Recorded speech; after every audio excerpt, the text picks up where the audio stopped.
दूसरा विश्व युद्ध बस खत्म ही हुआ था और भारत उत्सुकता से अपनी आजादी का इंतजार कर रहा था। रेडियो पर अक्सर सुनाई देता था कि गांधी जी ने घोषणा की है, भारतवासी अपने भारत का निर्माण खुद करेंगे। देश अभूतपूर्व आशा से भरा था। मैं मन ही मन अपने देश के लिए कुछ करना चाहता था। इसके लिए किसी अच्छे विद्यालय में पढ़ना जरूरी था। लेकिन मैं अपने माता पिता से ये बात कहने का साहस नहीं जुटा पाता था, क्योंकि मैं जानता था कि वे मुझे अच्छे विद्यालय में नहीं पढ़ा पाएंगे। एक दिन मुझे अचरज में डालते हुए मेरे पिताजी ने मुझसे कहा, अब्दुल, मैं जानता हूं कि तुम्हारे मन में आगे पढ़ने की कितनी इच्छा है। हम अनपढ़ लोग हैं, लेकिन मैंने और तुम्हारी माँ ने तुम्हें लेकर बहुत ऊंचे सपने देखे हैं।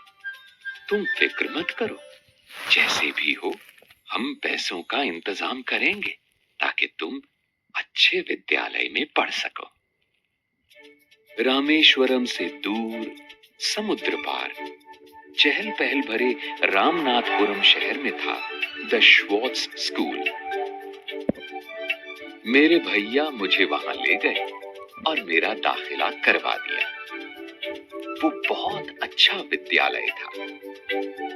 उन दिनों आजकल की तरह बिजली के पंखे नहीं होते थे। मौसम गर्म और उमस भरा होता तो छात्रों को पेड़ों के नीचे बैठाकर पढ़ाया जाता।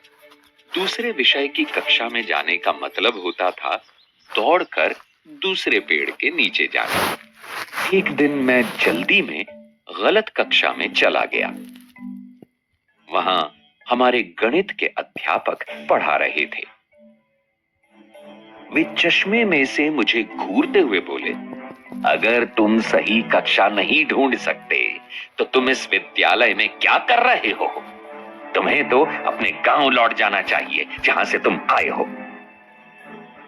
फिर उन्होंने मेरी गर्दन पकड़ी और पूरी कक्षा के सामने मुझे बेंत लगाई। मेरा दिल टूट गया। मुझे इस विद्यालय में भेजने के लिए मेरे परिवार ने बहुत त्याग किया था। कभी कभी मुझे घर की बहुत याद आती थी, लेकिन मैंने ठान लिया था कि मैं अपने परिवार का नाम जरूर रोशन करूंगा। उस दिन मैंने निश्चय कर लिया कि मैं सिर्फ अच्छा छात्र ही नहीं बनूंगा, बल्कि सबसे अच्छा छात्र बनूंगा। मैं दिन रात पढ़ाई में जुट गया। कुछ महीनों बाद जब परीक्षा का परिणाम आया तो मुझे गणित में पूरे अंक मिले थे।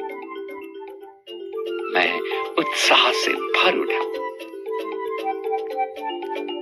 अगली सुबह प्रार्थना के बाद मुझे दंडित करने वाले गणित के अध्यापक जी खड़े हुए और मुस्कुराकर बोले, मैं जिसे भी बेंत लगाता हूं वह महान बन जाता है।